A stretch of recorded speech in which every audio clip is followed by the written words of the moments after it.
It's time for the Engaged Club, the podcast for club managers and operators that strive to create loyal and connected members, guests, and customers. Here are the two guys with the club management and digital marketing advice you need to realize your club's potential. Jim Hope and Roger Kincaid. Welcome back. I'm Roger Kincaid. I'm the head of marketing and sales at Off Course Golf. I'm Jim Hope, and I am the GM of the Derrick Golf and Winter Club and the principal of Engaging People. Morning, Roger. Morning, Jim. And we tape this podcast early in the morning. Our minds are fresh. And today, Jim, fresh out of the oven, I've got like a Facebook strategy that will work for every golf club that is really struggling to figure out how to use Facebook and really other social media, but Facebook in particular, to promote themselves. I can't wait to hear it because it's something that we talk about every day at our club because we know it's a strategy that we need to embrace and we need to get better at. So I'm anxious to hear what you got to say about this, Raj, so I can take it back to our club. Okay, well, here, the first thing that I always notice whenever I talk to somebody, an operator, a manager, even a professional about how to use Facebook is they tend to overcomplicate it and really try to sort of overdo it, right? Thinking about all of these things that we can do with Facebook. And there's three key tenets that I want to reinforce. I'll try to give you some real good tactics to do those with as well. But these are the three key things, okay, Jim? First of all, don't overdo it. Don't overextend yourself or your club trying to be all things to all people on Facebook. Facebook, first of all, wants you to keep it simple. They really don't want you posting to a commercial or a club Facebook page more than 5 times a week. So if you just do it every, Monday, Tuesday, Wednesday, Thursday, Friday, that's going to be great. The second thing is to make a plan. Like we need to understand what our club's story is and how we're going to tell that story on Facebook. And the best way to do that is to just grab a calendar, just print out like a plain calendar page and write down ideas that we're going to post on Facebook so that we can have this plan of action that's going to, ensure that we stay on task. And the third thing is, and this is really, really important, is to be social, right? We often forget that Facebook is the original social media, and it's called that because people have back and forth interactions. It's not like the newspaper, right, where you tell the story and then that's it. The reader reads the story and then they go about their day. Maybe they wrap up some fish in it a bit later on. But, with Facebook, you can post something and then people can comment on it. And Facebook as a platform has an expectation that you're going to continue a conversation with them. And so when you do that, you actually get rewarded. And keep in mind, the big reward for a successful Facebook strategy is that your Facebook content appears in more people's feeds. They see your club more, you get more exposure, and they understand what's going on there. And ultimately, they decide they choose your club whenever they want to, get a golf game together or have that experience, that occasion out, right? Okay. Well, is Facebook got a specialty with regards to social media and the use that I would have for my club? Like, is it where I want to share pictures of events? Is it where I want to advertise my club, that I've got a banquet facilities available or that I've got tee times, or is it more a storytelling vehicle? What do you see as the main purpose for that a club would use Facebook for? Okay, I think it's both. And I don't mean to take the easy way out, but let me explain, okay? It is definitely a storytelling vehicle. You want to show pictures. You want to tell the story of what's happening at your club. And your entire Facebook page, if you thought about it from, a 10,000 feet up, it would be the story of what's happening at your golf club. Now, it's really tempting for us to promote things, right? Come out and pay, 2-for-1 green fees today or hey, look, we're having this great sale in the pro shop. And that's fine. But don't let it become a promotional vehicle for you. And there's different ways that we can promote, for example, that sale in the pro shop, right? Instead of saying something like, hey, Nike golf shoes, 50% off, come and get them while they last. We can say something like, have you seen these new Nike shoes? These are the ones that Tiger was wearing when he, won the Tour Championship. And we've got a couple pairs left.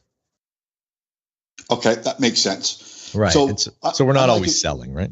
Okay. So unlike an email marketing campaign where you have a call to action in that email, you might not necessarily have a call to action in your posts that you do on Facebook. I'm glad you mentioned that. So let's make the call to action about continuing the conversation on Facebook. So instead of the call to action being something like, come on down to the pro shop to get your Nike golf shoes, maybe make the call to action something like, what color would you pick? Or Have you tried these shoes? And if so, what do you think? Because what we want the response to those Facebook posts of ours to be is for people to make a comment. And that in turn makes it more shareable and a little bit more viral, if you will, so that we can end up in more people's feeds. Okay, that makes sense. So what I'm trying to do is create a conversation with my audience, my Facebook audience, so that I start a dialogue and then they continue the dialogue with me and hopefully they share it with other people. That's exactly it. That's exactly right. And we don't do that by selling. We do that by sharing, right? Right. Okay. So here's a couple of actionable steps then that you can take today. You can maybe you've got a Facebook page or maybe you don't. Either way, you can do these today and you'll be in a lot better shape by 5 o'clock than you were at 9 o'clock. Okay. And the first thing is just to make sure that your page is up to date. Okay. We want to have up-to-date photos on our Facebook page. We want to have the address, make sure it's there.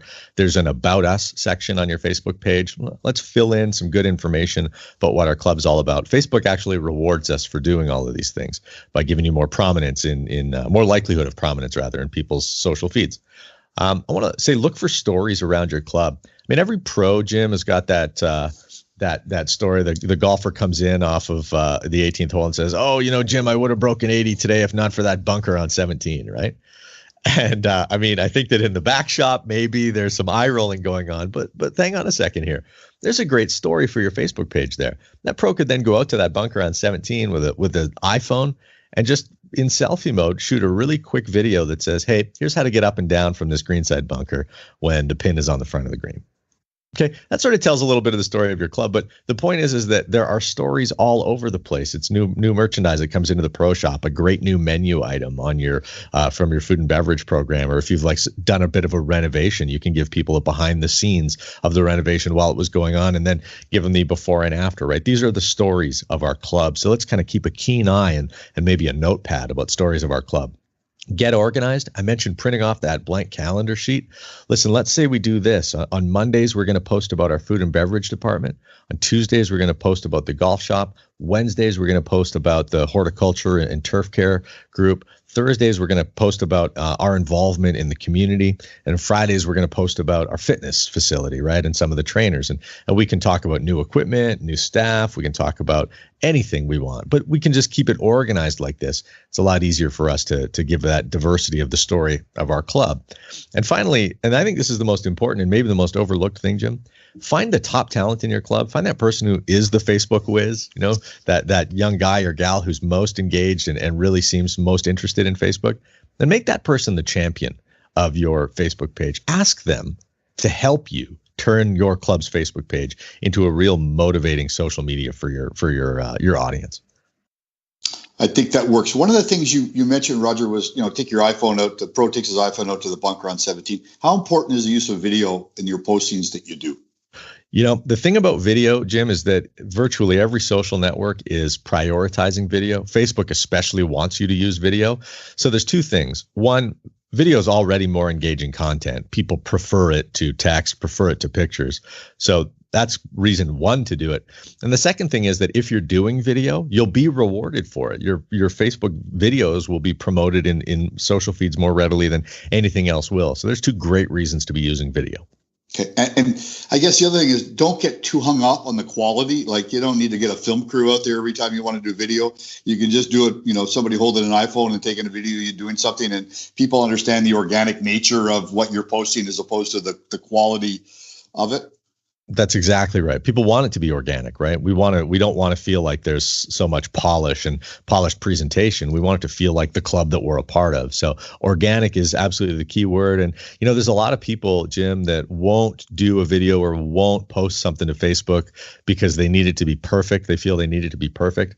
And I don't want people to shoot for perfect. I want people to shoot for good, right? Because when you do good things happen.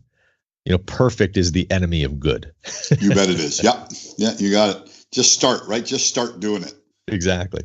That's about all I've got on this topic, Jim. People can read a lot more about Facebook strategies and whatnot at offcourse.golf. And of course, you can listen to more episodes of the Engaged Club podcast by visiting offcourse.golf/podcast. This has been the Engaged Club podcast with Jim Hope and Roger Kincaid. Don't forget to subscribe, rate, and review this podcast. If you like what you heard, share it with your fellow club managers and operators. Until next time, thanks for listening.